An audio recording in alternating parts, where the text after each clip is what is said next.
ನಿನ್ನೆ ರಾತ್ರಿ ಚಿಕ್ಕೋಡಿ ಜಿಲ್ಲೆಯ ಯಡೂರು ಕಾರ್ಯಕ್ರಮವನ್ನು ಮುಗಿಸಿಕೊಂಡು ಹುಬ್ಬಳ್ಳಿಗೆ ಬಂದು ಉಳಿದಾಗ ರಾತ್ರಿ ಸರಿಸುಮಾರು 1-1:30 ಆಗಿತ್ತು.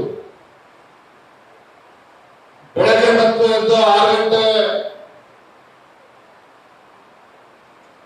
ಕಾರ್ಯಕರ್ತರನ್ನೆಲ್ಲ ಮಾತನಾಡಿಸಿ ನಾವು ನಮ್ಮ ರಾಜ್ಯದ ಉಸ್ತುವಾರಿಗಳಾಗಿರುವಂತಹ ರಾಧಾಮೋಹನ್ ಅಗರ್ವಾಲ್ ಅವರು ಸರಿಸುಮಾರು 10:30ಗೆ ದಾವಣಗೆರೆಗೆ ಬಂದು ಪಕ್ಷದ ಎಲ್ಲ ಪ್ರಮುಖರನ್ನ ಮಾತನಾಡಿಸಿಕೊಂಡು ಈ ಕಾರ್ಯಕ್ರಮದಲ್ಲಿ ನಾವೆಲ್ಲರೂ ಕೂಡ ಭಾಗವಹಿಸಿದ್ದೇವೆ. ಬಂಧುಗಳೇ, ಜಗತ್ತಿನ ಅತ್ಯಂತ ದೊಡ್ಡ ಒಂದು ರಾಜಕೀಯ ಪಕ್ಷ ಭೂಮಿಯ ಮೇಲೆ ಯಾವ್ದಾದ್ರು ಇದ್ರೆ ನಮ್ಮ ಮೇಲೆ ಹೆಮ್ಮೆಯ ಭಾರತೀಯ ಜನತಾ ಪಾರ್ಟಿ ಅನ್ನೋದನ್ನ ನಾವು ಬಹಳ ಹೆಮ್ಮೆಯಿಂದ ಹೇಳಲಿಕ್ಕೆ ಇಚ್ಛೆ ಪಡ್ತೇನೆ. ಜಗತ್ತಿನ ಅತ್ಯಂತ ದೊಡ್ಡ ರಾಜಕೀಯ ಪಕ್ಷ.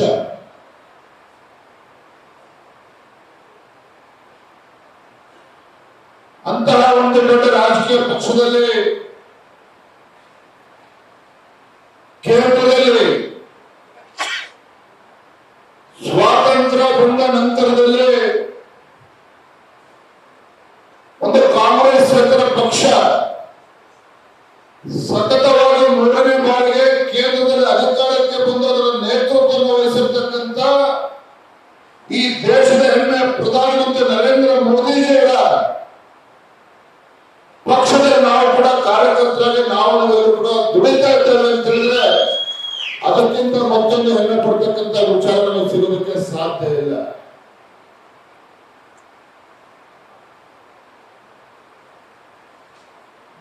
ಭಾರತೀಯ ಜನತಾ ಪಾರ್ಟಿಯ ವಿಶೇಷತೆ ಏನಪ್ಪ ಅಂತ ಹೇಳಿದ್ರೆ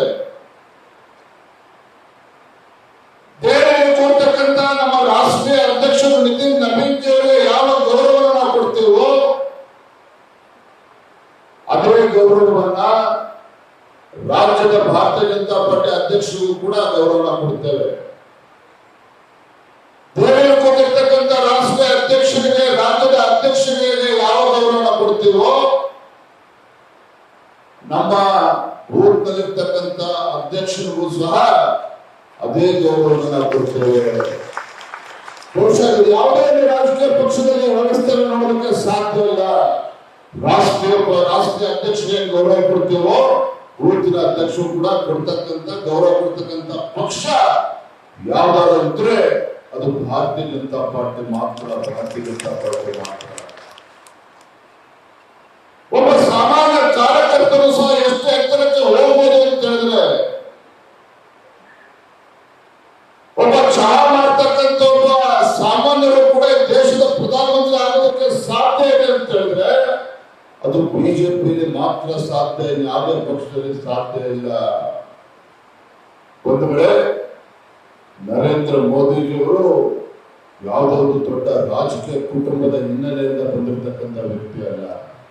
ಯಾವುದೇ ರಾಜಕೀಯ ಹಿನ್ನೆಲೆಯಿಂದ ನರೇಂದ್ರ ಮೋದಿಜಿಯವರಿಗೆ ಅದರ ಸಾಮಾನ್ಯರಿಗೆ ಒಬ್ಬ ಸಾಮಾನ್ಯ ಕಾರ್ಯಕರ್ತನಾಗಿ ಬೂತ್ ಮಟ್ಟದಲ್ಲಿ ಪಕ್ಷ ಸಂಘಟನೆ ಮಾಡಿ ಇಷ್ಟು ಎತ್ತರಕ್ಕೆ ಬೆಳೆದಿದ್ದಾರೆ ಅಂತ ಹೇಳಿದ್ರೆ ನಾವೆಲ್ಲರೂ ಕೂಡ ಹೆಮ್ಮೆ ಪಡುವಂತ ವಿಚಾರ.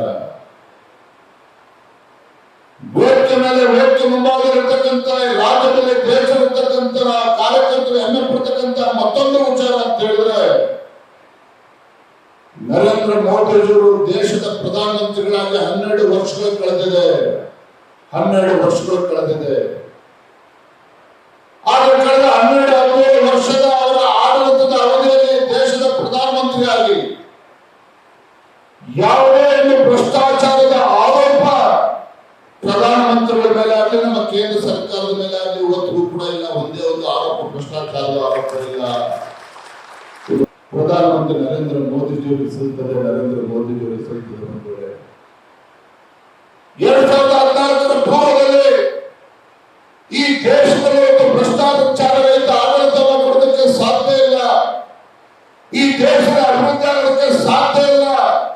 ಈ ದೇಶದಲ್ಲಿ ನಮ್ಮ ಭವಿಷ್ಯವೇ ಇಲ್ಲ ಅಂತ ಹೇಳಿ ಈ ದೇಶದ ಯುವಕರು ಚಿಂತನೆ ಮಾಡ್ತಾ ಇದ್ರು, ಯೋಚನೆ ಮಾಡ್ತಾ ಇದ್ರು.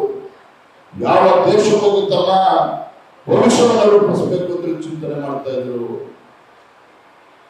ಆದ್ರೆ 2014ರ ಲೋಕಸಭಾ ಚುನಾವಣೆ ಸಂದರ್ಭದಲ್ಲಿ ಭಾರತ ದೇಶಕ್ಕೂ ಕೂಡ ಉಜ್ವಲ ಭವಿಷ್ಯ ಇದೆ, ಭಾರತದಲ್ಲೂ ಕೂಡ ಅಭಿವೃದ್ಧಿ ಮಾಡೋದಕ್ಕೆ ಸಾಧ್ಯ ಇದೆ, ಭಾರತದಲ್ಲೂ ಕೂಡ ಭ್ರಷ್ಟಾಚಾರ ಇದ್ದ ಆಡಳಿತ ಕೊಡೋದಕ್ಕೆ ಸಾಧ್ಯ ಇದೆ ಅಂತ ಹೇಳಿ ಮತ್ತೆ ಮತ್ತೆ ರುಜುವಾತು ಮಾಡಿರ್ತಕ್ಕಂಥವ್ರು ಇದೇ ನರೇಂದ್ರ ಮೋದಿಜಿ, ನಮ್ಮ ಪ್ರಧಾನಮಂತ್ರಿ ನರೇಂದ್ರ ಮೋದಿಜಿ ಅವರು. ಇನ್ನು ನರೇಂದ್ರ ಮೋದಿ ಪ್ರಧಾನಮಂತ್ರಿ ಆಗೋ ಮುಂಚಿತವಾಗಿ ದೇಶದ ಯಾವುದೇ ನಮ್ಮ ಭಾರತ ದೇಶದ ಪ್ರಧಾನಮಂತ್ರಿ ಅಮೆರಿಕ ಬೇರೆ ದೇಶಗಳಿಗೆ ಹೋದ್ರೆ ಭಿಕ್ಷಾ ಪಾತ್ರ ತೆಗೆದುಕೊಂಡು ಹೋಗ್ತಾ ಇದ್ರು, ಭಾರತದ ಪ್ರಧಾನಮಂತ್ರಿ ಅಮೆರಿಕಕ್ಕೆ ಹೋದ್ರೆ ಯಾವತ್ತು ಹೋದ್ರು, ಯಾವತ್ತು ಬಂದ್ರು ಅಂತೇಳಿ ಅಲ್ಲಿವರೆಗೂ ಕೂಡ ಗೊತ್ತಾಗ್ತಾ ಇರಲಿಲ್ಲ, ಭಾರತದಲ್ಲಿ ಇರ್ತಕ್ಕಂಥದ್ದು ಗೊತ್ತಾಗ್ತಾ ಇರಲಿಲ್ಲ. ನಮ್ಮ ದೇಶದ ಪ್ರಧಾನಮಂತ್ರಿ ಬ್ರಿಟನ್ ಹೋದ್ರು ಕೂಡ ಎಲ್ಲಿ ಯಾವ ನಮ್ಮ ದೇಶದ ಪ್ರಧಾನಮಂತ್ರಿ ಬಂದ್ರು ಹೋದ್ರು ಯಾರಿಗೂ ಕೂಡ ಗೊತ್ತಾಗ್ತಾ ಇರಲಿಲ್ಲ. ಆದ್ರೆ ನನ್ನ ದೇಶದ ಪ್ರಧಾನಮಂತ್ರಿ ನರೇಂದ್ರ ಮೋದಿಜಿ ಅವರು ಅಮೆರಿಕ ಹೋಗ್ಲಿ, ಜಪಾನ್ ಹೋಗ್ಲಿ, ಆಸ್ಟ್ರೇಲಿಯಾ ಹೋಗ್ಲಿ, ದುಬೈ ಹೋಗ್ಲಿ, ಯುಎಇ ಹೋಗ್ಲಿ, ರಕ್ತ ಗಂಬಳಿನ ಆಸಿ ನನ್ನ ದೇಶದ ಪ್ರಧಾನಮಂತ್ರಿಯನ್ನ ಸ್ವಾಗತ ಮಾಡ್ತಾರೆ ಅಂತ ಹೇಳಿದ್ರೆ ಇದು ನರೇಂದ್ರ ಮೋದಿಜಿಯವರ ನಾಯಕತ್ವನ ಈ ಜಗತ್ತು ಗುರುತಿಸ್ತಾ ಇದೆ ಸಾಕ್ಷಿ. ಮತ್ತೊಂದು ಹೆಮ್ಮೆ ಪಡುವಂತ ವಿಚಾರ ಏನಪ್ಪಾ ಅಂತ ಹೇಳಿದ್ರೆ ಜಗತ್ತಿನ 25ಕ್ಕೂ ಹೆಚ್ಚು ರಾಷ್ಟ್ರಗಳು ಇವತ್ತು ಪ್ರಧಾನಮಂತ್ರಿ ನರೇಂದ್ರ ಮೋದಿಜಿ ಅವರಿಗೆ ಆ ದೇಶದ ಅತ್ಯುನ್ನತ ಗೌರವವನ್ನ, ಹೈಯೆಸ್ಟ್ ಸಿವಿಲಿಯನ್ ಅವಾರ್ಡ್ಸ್, ಆ ದೇಶದ ಗೌರವವನ್ನು ಕೊಡ್ತಕ್ಕಂಥ ಕೆಲಸವೂ ಕೂಡ ಪ್ರಧಾನಮಂತ್ರಿ ಸ್ವೀಕಾರ ಮಾಡಿದ್ದಾರೆ. ಇಂಥ ಪುಣ್ಯಾತ್ಮ ಈ ದೇಶದ ಪ್ರಧಾನಮಂತ್ರಿ ಆಗಿದ್ದಾರೆ ಅಂತೇಳಿ ನಾವು ಪ್ರತಿಯೊಬ್ಬರು ಕೂಡ ಹೆಮ್ಮೆ ಪಡ್ತಕ್ಕಂಥ ವಿಚಾರ. ಬಂಧುಗಳೇ, ರಾಜ್ಯದಲ್ಲಿ ಕಾಂಗ್ರೆಸ್ ಸರ್ಕಾರ ಯಾವ ರೀತಿ ನಡೀತಾ ಇದೆ ನಾವು ನೋಡ್ತಾ ಇದ್ದೇವೆ.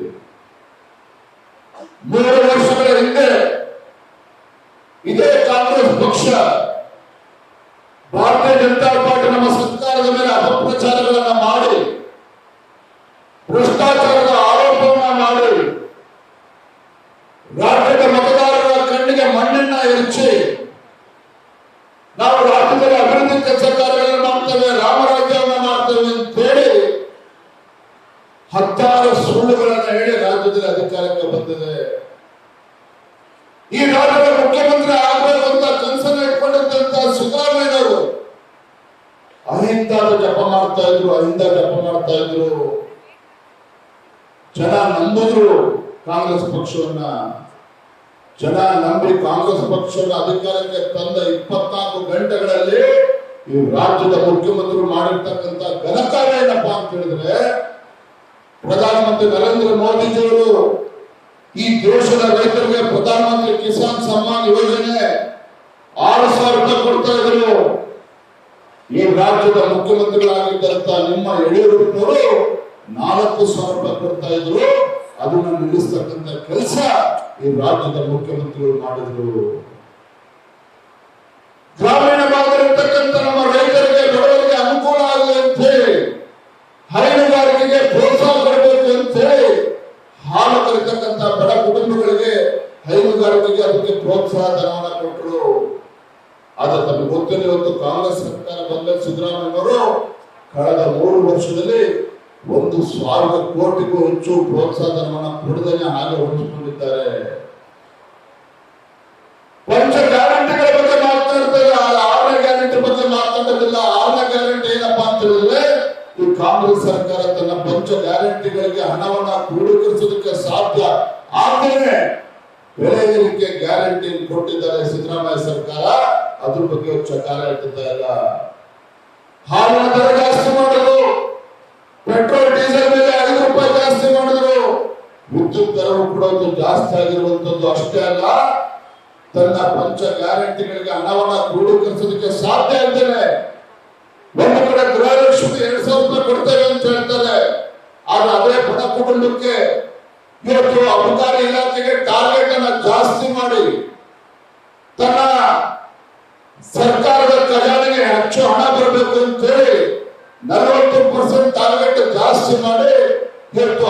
ಮೀಟರ್ 600 ಮೀಟರ್ ಒಂದೊಂದು ಹೆಂಡು ಗಾಂಧಿ ತೆರೆಯೋದಕ್ಕೆ ಒಂದು ಅನುಮತಿನ ಕೊಟ್ಟಿದ್ದಾರೆ. ಕಾಂಗ್ರೆಸ್ ಸರ್ಕಾರ ತೆರೆಯೋದಕ್ಕೆ ಅನುಮಾನ ಕೂಡ ಅನುಮತಿಯನ್ನು ಕೊಟ್ಟಿದ್ದಾರೆ. ಯಾವ ಜಿಲ್ಲೆಗಳು ಗ್ರಾಮೀಣ ಭಾಗದಲ್ಲಿ ದಿನಸೆಯಿಂದಲೂ ಕೂಡ ಹೆಂಡ ಮಾಡ್ತಕ್ಕಂಥ ವ್ಯವಸ್ಥೆ ಮಾಡಿದ್ದಾರೆ ಅಂತ ಹೇಳಿದ್ರೆ ಈ ಲಜ್ಜೆಗೆಟ್ಟ ಕಾಂಗ್ರೆಸ್ ಸರ್ಕಾರ, ಈ ರಾಜ್ಯದ ಮುಖ್ಯಮಂತ್ರಿಗಳು ಈ ತಾಯಿ ಬಡವರಿರ್ತಕ್ಕಂಥ ಬಡವರ ಪರವಾಗಿ, ರೈತರ ಪರವಾಗಿ, ತಾಯಿಗಳ ಪರವಾಗಿ ಕಾಳಜಿ ಇದೆಯಾ ಮುಖ್ಯಮಂತ್ರಿಗಳೇ? ಇದು ರಾಜ್ಯದ ಜನ ಮತ್ತು ಮುಖ್ಯಮಂತ್ರಿಗಳನ್ನ ಕೇಳ್ತಾ ಇರ್ತಕ್ಕಂಥ ಪ್ರಶ್ನೆ. ಇವರ ಯೋಗ್ಯತೆಗೆ ಕಳೆದ 3 ವರ್ಷದಲ್ಲಿ ರಾಜ್ಯದಲ್ಲಿ ಅಭಿವೃದ್ಧಿ ಕೆಲಸ ಮಾಡೋದಕ್ಕೆ ಸಾಧ್ಯ ಆಗಲಿಲ್ಲ. ಅಭಿವೃದ್ಧಿ ಕೆಲಸ ಮಾಡೋದಕ್ಕೆ ಸಾಧ್ಯ ಆಗಲಿಲ್ಲ. ಎಂತ ದರಿದ್ರ ಪರಿಸ್ಥಿತಿ ರಾಜ್ಯದಲ್ಲಿ ಉದ್ಭವ ಆಗಿದೆ ಅಂತ ಹೇಳಿದ್ರೆ ಆಡಳಿತ ಪಕ್ಷದ ಶಾಸಕರು ಮುಖ್ಯಮಂತ್ರಿಗಳ ವಿರುದ್ಧ ದಂಗೆ ಇರ್ತಕ್ಕಂಥ ಪರಿಸ್ಥಿತಿ ಇಡೀ ದೇಶದಲ್ಲೆಲ್ಲ ನಿರ್ಮಾಣ ಆಗಿದ್ರೆ ಅದು ಕರ್ನಾಟಕ ರಾಜ್ಯದಲ್ಲಿ ನಿರ್ಮಾಣ ಆಗಿದೆ. ಕರ್ನಾಟಕ ರಾಜ್ಯದಲ್ಲಿ ನಿರ್ಮಾಣ ಆಗಿದೆ. ಹಗರಣ ಮಾಡಿ ಮುಖ್ಯಮಂತ್ರಿಗಳು ತನ್ನ ಕುರ್ಚಿನ ಉಳಿಸ್ಕೊಳ್ಬೇಕು ಅಂತ ಹೇಳಿ ಶಾಸಕರನ್ನ, ಕಾಂಗ್ರೆಸ್ ಪಕ್ಷದ ಆಡಳಿತ ಪಕ್ಷದ ಶಾಸಕರನ್ನ ಇವತ್ತು ವಿದೇಶದ ಪ್ರಯಾಣಕ್ಕೆ ಕಳಿಸ್ತಾ ಇದ್ದಾರೆ. ವಿದೇಶ ಪ್ರಯಾಣಕ್ಕೆ ಕಳಿಸ್ತಾ ಇದ್ದಾರೆ. ಇಂಥ ಲಜ್ಜೆಗೆಟ್ಟ ಕಾಂಗ್ರೆಸ್ ಸರ್ಕಾರದಿಂದ ಈ ರಾಜ್ಯದಲ್ಲಿ ಬಡವರಾಗ್ಲಿ, ರೈತರಾಗ್ಲಿ, ಹೆಣ್ಮಕ್ಳಾಗ್ಲಿ, ಯುವಕರಾಗ್ಲಿ ಯಾರು ಕೂಡ ನೆಮ್ಮದಿಯಿಂದ ಬದುಕನ್ನ ಕಾಣೋದಕ್ಕೆ ಸಾಧ್ಯ ಇಲ್ಲ. ಮಾನ್ಯ ಮುಖ್ಯಮಂತ್ರಿಗಳು ಹೇಳಿದ್ರು, ಸರ್ಕಾರ ಅಧಿಕಾರಕ್ಕೆ ಬಂದ ಮೇಲೆ 1 ವರ್ಷದಲ್ಲಿ ಖಾಲಿ ಹುದ್ದೆಗಳನ್ನ ಭರ್ತಿ ಮಾಡ್ತಾನೆ ಅಂತ ಹೇಳಿದ್ರೆ ಹುಬ್ಬಳ್ಳಿಯಲ್ಲಿ ಲಕ್ಷಾಂತರ ಯುವಕರು ಪ್ರತಿಭಟನೆ ಮಾಡಿದ್ರು ಸಹ ಇವತ್ತು ಕೂಡ ಒಂದೇ ಒಂದು ಹುದ್ದೆಯನ್ನ ಸರ್ಕಾರಿ ವ್ಯವಸ್ಥೆ ಹುದ್ದೆಯನ್ನು ಭರ್ತಿ ಮಾಡೋದಕ್ಕೆ ಸಾಧ್ಯ ಆಗ್ತಾ ಇಲ್ಲ. ಹಾಗಾಗಿ ಇಂಥ ಜನ ವಿರೋಧಿ ಕಾಂಗ್ರೆಸ್ ಸರ್ಕಾರಕ್ಕೆ, ಇಂಥ ಬಡವರ ವಿರೋಧಿ, ಮಹಿಳಾ ವಿರೋಧಿ, ಯುವಕರ ವಿರೋಧಿ ಕಾಂಗ್ರೆಸ್ ಸರ್ಕಾರಕ್ಕೆ ತಕ್ಕ ಪಾಠವನ್ನು ಕಲಿಸ್ತಕ್ಕಂಥ ಕೆಲಸ ನಾವು ಎಲ್ಲರೂ ಸೇರಿ ಮಾಡಬೇಕಾಗಿದೆ. ನಾವು ಎಲ್ಲರೂ ಸೇರಿ ಮಾಡಬೇಕಾಗಿದೆ. ಇವತ್ತು ವೇದಿಕೆ ಮೇಲೆ ಅನೇಕ ಜನ ಶಾಸಕರು, ಮಾಜಿ ಶಾಸಕರು, ವಿಧಾನ ಪರಿಷತ್ ಸದಸ್ಯರು, ಚುನಾಯಿತ ಪ್ರತಿನಿಧಿಗಳು ಕೂತಿದ್ದಾರೆ. ನಾನು ಅವರೆಲ್ಲರೂ ಕೂಡ ಕೈ ಜೋಡಿಸಿ ಪ್ರಾರ್ಥನೆ ಮಾಡುತ್ತೇನೆ. ಇವತ್ತು ತಾವೆಲ್ಲರೂ ಕೂಡ ಮುಖಂಡರಾಗಿ, ಮಾಜಿ ಶಾಸಕರಾಗಿ ರಾಜ್ಯದಲ್ಲಿ ನಿಮ್ಮನ್ನ ಗುರುತಿಸ್ತಾ ಇದ್ದಾರೆ ಅಂತ ಹೇಳಿದ್ರೆ ನಿಮ್ಮಗಳಿಗೆ ಆ ಶಕ್ತಿನ ಕೊಟ್ಟಿರ್ತಕ್ಕಂಥದ್ದು ಬೇರೆ ಯಾರು ಅಲ್ಲ, ವೇದಿಕೆ ಮುಂಭಾಗದಲ್ಲಿ ಕೂತಿರ್ತಕ್ಕಂಥ ನಮ್ಮ ಇಷ್ಟವಾದ ಕಾರ್ಯಕರ್ತರು ಅವರ ಶಕ್ತಿನ ಕೊಟ್ಟಿರ್ತಕ್ಕಂಥದ್ದು. ಅಂತ ಕಾರ್ಯಕರ್ತರಿಗೆ ಅಪಮಾನ ಮಾಡತಕ್ಕಂಥದ್ದನ್ನ ನಿಲ್ಲಿಸಿ, ಅಂತ ಬೇರ್ಪಡಿರ್ತಕ್ಕಂಥ ಕಾರ್ಯಕರ್ತರಿಗೆ ಅಪಮಾನ ಮಾಡೋದನ್ನ ಬಿಟ್ಟು ನಾವೆಲ್ಲರೂ ಕೂಡ ಒಟ್ಟಾಗಿ ಒಂದಾಗಿ ದಾವಣಗೆರೆ ಜಿಲ್ಲೆ ಅಂತ ಹೇಳಿದ್ರೆ ಕರ್ನಾಟಕ ರಾಜ್ಯದಲ್ಲಿ ಭಾರತೀಯ ಜನತಾ ಪಾರ್ಟಿ ಎಲ್ಲರೂ ಕೂಡ ಒಟ್ಟಾಗಿ ಇವತ್ತು ಸಂಘಟನೆ ಬಲಪಡಿಸಬೇಕಾಗಿದೆ.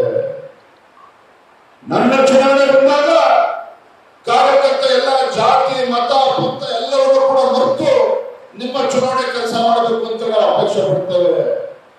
ಆದ್ರೆ ನನ್ನ ಕಾರ್ಯಕರ್ತ ಚುನಾವಣೆ ಬಂದಾಗ, ನನ್ನ ಕಾರ್ಯಕರ್ತ ಜಿಲ್ಲಾ ಪಂಚಾಯತಿ, ತಾಲೂಕು ಪಂಚಾಯತ್ ಚುನಾವಣೆ ಬಂದಾಗ ನನ್ನ ಪಕ್ಷದ ಮುಖಂಡರು ಕೂಡ ಅದೇ ಅಪೇಕ್ಷೆ ಪಡ್ತಕ್ಕಂಥದ್ದು, ಕಾರ್ಯಕರ್ತರು ಅದೇ ಅಪೇಕ್ಷೆ ಪಡ್ತಕ್ಕಂಥದ್ದು. ನನ್ನ ಚುನಾವಣೆ ಬಂದಾಗ ನನ್ನ ಪಕ್ಷದ ಕಾರ್ಯಕರ್ತರು ಹಗಲು ರಾತ್ರಿ ತಲೆ, ಮನ, ಧನ ಎಲ್ಲವನ್ನೂ ಕೂಡ ಅರ್ಪಣೆ ಮಾಡಿ ಪಕ್ಷ ಯಾರನ್ನ ಅಭ್ಯರ್ಥಿ ಅಂತ ತೀರ್ಮಾನ ಮಾಡಲಿ, ಅವನು ಯಾವ ಜಾತಿ ಈ ಜಾತಿ ಅಂತ ಲೆಕ್ಕಿಸಿದ ಯಾವ ಅಭ್ಯರ್ಥಿ ಆದರೂ ಕೂಡ ನನ್ನ ಭಾರತೀಯ ಜನತಾ ಪಾರ್ಟಿ ಅಭ್ಯರ್ಥಿ ಅಂತ ನಮ್ಮ ಚುನಾವಣೆ ಕೆಲಸ ಮಾಡೋದಿಲ್ಲ. ಹಾಗಾದ್ರೆ ನಮ್ಮ ಚುನಾವಣೆ ಕೆಲಸ ಮಾಡೋದಿಲ್ಲ.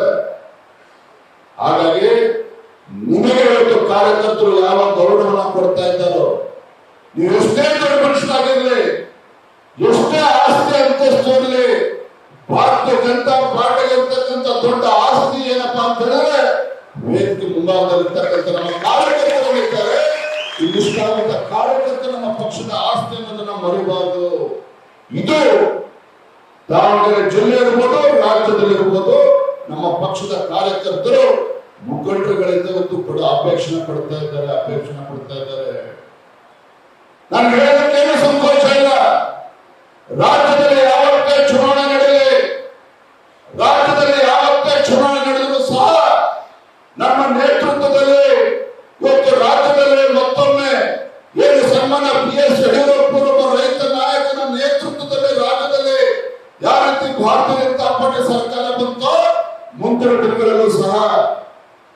ಮತ್ತೊಮ್ಮೆ ಅಂತ ಒಂದು ಸುವರ್ಣ ಯುಗ ರಾಜ್ಯದಲ್ಲಿ ಬರೋದಿದೆ, ಸುವರ್ಣ ಯುಗ ರಾಜ್ಯದಲ್ಲಿ ಬರೋದಿದೆ. ಹಾಗಾಗಿ ಇವತ್ತು ನಮ್ಮ ಕಣ್ಣ ಮುಂದೆ ಇರ್ತಕ್ಕಂಥ ಜಿಲ್ಲಾ ಪಂಚಾಯತಿ, ತಾಲೂಕು ಪಂಚಾಯತಿ ಚುನಾವಣೆಗಳು, ಆ ಚುನಾವಣೆಗಳನ್ನು ಕೂಡ ನಾವು ಬಹಳ ಗಮನ ಕೊಡಬೇಕಾಗಿದೆ. ಇದರ ಜೊತೆಗೆ ದಾವಣಗೆರೆ ದಕ್ಷಿಣ ವಿಧಾನಸಭಾ ಕ್ಷೇತ್ರ, ಅದೇ ರೀತಿ ಬಾಗಲಕೋಟೆ ಉಪಚುನಾವಣೆ ಕೂಡ ನಡೀತಾ ಇರುವಂತದ್ದು. ಬಾಗಲಕೋಟೆ ಆಗಲಿ ದಾವಣಗೆರೆ ಆಗಲಿ ನಾವೆಲ್ಲರೂ ಕೂಡ ಇವತ್ತು ವೇದಿಕೆ ಕೊಟ್ಟಿರ್ತಕ್ಕಂಥವ್ರು, ವೇದಿಕೆ ಮುಂಭಾಗದಲ್ಲಿ ಕೊಟ್ಟಿರ್ತಕ್ಕಂಥವ್ರು ಅರ್ಥ ಮಾಡ್ಕೋಬೇಕು. ಬಾಗಲಕೋಟೆ ಹಾಗೂ ದಾವಣಗೆರೆ ಉಪಚುನಾವಣೆಗಳು ಭಾರತೀಯ ಜನತಾ ಪಾರ್ಟಿ ಕೆಲವು ರಾಜ್ಯದ ರಾಜಕೀಯ ದಿಕ್ಕನ್ನ ಬದಲಿಸತಕ್ಕಂತ ಶಕ್ತಿ ಈ ಚುನಾವಣೆ ಇದೆ ಅನ್ನೋದನ್ನ ಕೂಡ ನಾವು ಅರ್ಥ ಮಾಡ್ಕೋಬೇಕಾಗಿದೆ.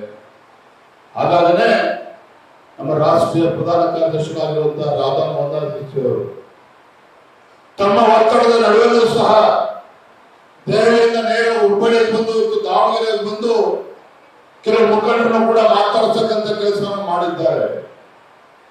ಎಲ್ಲ ಮುಖಂಡರನ್ನು ಕೂಡ ಸಮಾಧಾನ ಪಡಿಸತಕ್ಕಂಥ ಪ್ರಾಮಾಣಿಕ ಪ್ರಯತ್ನ ನಾವು ಅವರು ಕೇಳಿ ಮಾಡಿದ್ದೇವೆ. ಆದರೆ ಒಂದು ಮಾತನ್ನ ವೇದಿಕೆ ಮೂಲಕ ರಾಜ್ಯದ ಅಧ್ಯಕ್ಷನಾಗಿ ಹೇಳ್ತೇನೆ, ಪಕ್ಷಕ್ಕಿಂತ ದೊಡ್ಡವರು ಯಾರು ಕೂಡ ಇಲ್ಲ. ಪಕ್ಷಕ್ಕಿಂತ ದೊಡ್ಡವರು ಯಾರು ಕೂಡ ಇಲ್ಲ. ಇವತ್ತು ಪಕ್ಷದ ಆಡಳಿತ ನಮ್ಮ ಕಾರ್ಯಕರ್ತರ ಶಕ್ತಿ ನಮ್ಮ ಸಂಘಟನೆಯ ಬಲದ ಆಧಾರದ ಮೇಲೆ, ನಮ್ಮ ಸಂಘಟನೆಯ ಬಲದ ಆಧಾರದ ಮೇಲೆ ದಾವಣಗೆರೆ ದಕ್ಷಿಣ ವಿಧಾನಸಭಾ ಕ್ಷೇತ್ರದ ಉಪಚುನಾವಣೆಯಲ್ಲಿ ಭಾರತೀಯ ಜನತಾ ಪಾರ್ಟಿ ಕಮಲದ ಹೊರಡುತ್ತದೆ. ಅದು ಯಾರಿಗೂ ಕೂಡ ತಪ್ಪಿಸೋದಕ್ಕೆ ಸಾಧ್ಯ ಇಲ್ಲ. ಅದನ್ನು ನಾವು ಕೆಲವು ಕೂಡ ಅರ್ಥ ಮಾಡ್ಕೋಬೇಕಾಗಿದೆ. ಒಂದು ವೇಳೆ ಹಾಗಾಗಿ ಈ ಚುನಾವಣೆಯನ್ನ ಬಹಳ ಗಂಭೀರವಾಗಿ ತೆಗೆದುಕೊಳ್ಬೇಕು ಅಂತೇಳಿ ನಮ್ಮ ಜಿಲ್ಲೆಯ ಭಾರತೀಯ ಜನತಾ ಪಾರ್ಟಿ ಅಧ್ಯಕ್ಷರು, ನಮ್ಮ ಜಿಲ್ಲೆಯ ಎಲ್ಲ ಪಕ್ಷದ ಮುಖಂಡರು, ಅದೇ ರೀತಿ ನಮ್ಮ ವಿಭಾಗದ ಪ್ರಭಾರಿಗಳಾಗಿರುವಂತಹ ಮೇಘರಾಜ್ ಅವರು, ಮುಳ್ಳೂರು ಸಹ ಪ್ರಭಾರಿಗಳ ಜವಾಬ್ದಾರಿ ತೆಗೆದುಕೊಂಡಿದ್ದಾರೆ. ಇವತ್ತು ವಿಸ್ತಾರ ಯೋಜನೆ ನಮ್ಮ ಶಿಕಾರಿಪುರ ವಿಧಾನಸಭಾ ಕ್ಷೇತ್ರದಲ್ಲಿ ನಮ್ಮ ಶಿವಮೊಗ್ಗ ಜಿಲ್ಲೆ ಅನೇಕ ನಮ್ಮ ಜಿಲ್ಲೆಯ ಕಾರ್ಯಕರ್ತರು ಕೂಡ ಬಂದಿದ್ದಾರೆ. ಅದೇ ರೀತಿ ಪಕ್ಕದ ಚಿತ್ರದುರ್ಗ ಲೋಕಸಭಾ ಕ್ಷೇತ್ರದಿಂದ ಕೂಡ ಬಂದಿದ್ದಾರೆ, ಬಳ್ಳಾರಿ ಲೋಕಸಭಾ ಕ್ಷೇತ್ರದಿಂದ ಕೂಡ ಬಂದಿದ್ದಾರೆ. ಅದೇ ರೀತಿ ಹಾವೇರಿ ಜಿಲ್ಲೆಯಿಂದ ಕೂಡ ನಮ್ಮ ಕಾರ್ಯಕರ್ತರು ಬಂದು ವಿಸ್ತಾರಕ ಯೋಜನೆ ತಾವೆಲ್ಲರೂ ಕೂಡ ಪಾಲ್ಗೊಂಡಿದ್ದೀರಿ. ವಿಜಯನಗರ ಜಿಲ್ಲೆಯಿಂದ ಕೂಡ ಬಂದಿದ್ದಾರೆ. ತಮ್ಮೆಲ್ಲರೂ ಕೂಡ ನಾವು ವಿನಂತಿ ಮಾಡತಕ್ಕಂಥದ್ದು, ತಾವು ಕಳೆದ ಒಂದು ವಾರ ಸತತವಾಗಿ ನೀವು ಪ್ರತಿ ಬೂತ್ನಲ್ಲಿ ಇಟ್ಕೊಂಡು ಇಬ್ಬರು ಕೂಡ ಕಾರ್ಯಕರ್ತರು ತಾವು ಸಂಘಟನೆಗೆ ಬಲ ತುಂಬಿಸುವಂತ ಕೆಲಸ ಮಾಡಿದ್ದೀರಿ. ನಮ್ಮೆಲ್ಲರ ಅಪೇಕ್ಷೆ ಏನಪ್ಪ ಅಂತ ಹೇಳಿದ್ರೆ, ನೀವು ಬೇಕು ಅಂತ ಹೇಳಿದ್ರೆ 4-5 ದಿನ ಜಿಲ್ಲೆಯ ಅಧ್ಯಕ್ಷರು ಮೇಘಣ್ಣ ಅವರ ಅನುಮತಿನ ತೆಗೆದುಕೊಂಡು ತಮ್ಮ ಊರುಗಳಿಗೆ ತೆರಳಿ ಯಾವಾಗ ಸೂಚನೆ ಕೊಡ್ತಾರೋ ದಯವಿಟ್ಟು ತಾವೆಲ್ಲರೂ ಕೂಡ ವರ್ಷ ಪೂರ್ತಿ ನಮ್ಮ ಮನೆ, ನಮ್ಮ ಕುಟುಂಬ ಎಲ್ಲವನ್ನು ಕೂಡ ಯೋಚನೆ ಮಾಡೋದಕ್ಕೆ ಸಮಯ ಇರ್ತದೆ. ಉಪಚುನಾವಣೆ 1 ತಿಂಗಳಲ್ಲಿ ಮುಗಿದೋಗ್ತದೆ. ಹಾಗಾಗಿ ಯಾವಾಗ ಸೂಚನೆ ಬರುತ್ತದೋ ತತ್ಕ್ಷಣ ತಮ್ಮ ಕೆಲಸ ಕಾರ್ಯಗಳನ್ನು ಎಲ್ಲವನ್ನೂ ಕೂಡ ಬದಿಗಿಟ್ಟು ಮತ್ತೆ ಬಂದು ತಮ್ಮ ಜವಾಬ್ದಾರಿಯನ್ನು ನಿರ್ವಹಿಸಬೇಕು ಅನ್ನೋ ವಿನಂತಿನ ತಮ್ಮೆಲ್ಲರೂ ಕೂಡ ಮಾಡುತ್ತಾ, ಇವತ್ತು ಚುನಾವಣೆ ಒಂದು ಸವಾಲಾಗಿ ಸ್ವೀಕಾರ ಮಾಡಬೇಕು, ಅದನ್ನ ಮಾಡೋಣ ಅನ್ನೋ ಮಾತನ್ನ ಸಂದರ್ಭದಲ್ಲಿ ಹೇಳ್ತಾ ತುಂಬಾ ಸಂತೋಷ ಆಗಿದೆ. ನಾನು ಕೂಡ ನಿನ್ನೆ ಅಷ್ಟೆಲ್ಲ ಪ್ರಯಾಣ ಬೆಳೆಸಷ್ಟು ಆಯಾಸ ಆದರೂ ಸಹ ದಾವಣಗೆರೆ ಬಂದಂತ ಸಂದರ್ಭದಲ್ಲೆಲ್ಲರೂ ನಮ್ಮ ಕಾರ್ಯಕರ್ತರನ್ನೆಲ್ಲರ ನೋಡಿದಾಗ, ನಿಮ್ಮಲ್ಲಿರ್ತಕ್ಕಂಥ ವಿಶ್ವಾಸವನ್ನು ನೋಡಿದಾಗ ನನ್ನ ವಿಶ್ವಾಸ ಕೂಡ ಇಮ್ಮಡಿಯಾಗಿದೆ ಅನ್ನೋ ಮಾತನ್ನ ಸಂದರ್ಭ ಹೇಳ್ತಾ, ವೇದಿಕೆ ಮೇಲೆ ಆಸೀನರಾಗಿರ್ತಕ್ಕಂಥ ಜಿಲ್ಲೆ ಅಧ್ಯಕ್ಷರ ಆದಿಯಾಗಿ ಎಲ್ಲ ಶಾಸಕರು, ಮಾಜಿ ಶಾಸಕರು, ಪಕ್ಷದ ಎಲ್ಲ ಹಿರಿಯ ಮುಖಂಡರು, ವೇದಿಕೆ ಮುಂಭಾಗದಲ್ಲಿರ್ತಕ್ಕಂಥ ಎಲ್ಲ ನಮ್ಮ ನಿಷ್ಠಾವಂತ ಪಕ್ಷದೆಲ್ಲ ಕಾರ್ಯಕರ್ತ ಬಂಧುಗಳಲ್ಲಿ ತಾಯಕರಲ್ಲಿ ಸಂದರ್ಭದಲ್ಲಿ ವಂದಿಸ್ತಾ, ಪತ್ರಿಕಾ ಹಾಗೂ ಮಾಧ್ಯಮ ಸ್ನೇಹಿತರು ಕೂಡ ವಂದಿಸ್ತಾ ನನ್ನ ಮಾತುಗಳಿಗೆ ವಿರಾಮಗಳನ್ನು ಹೇಳ್ತೇನೆ. ಬರೋ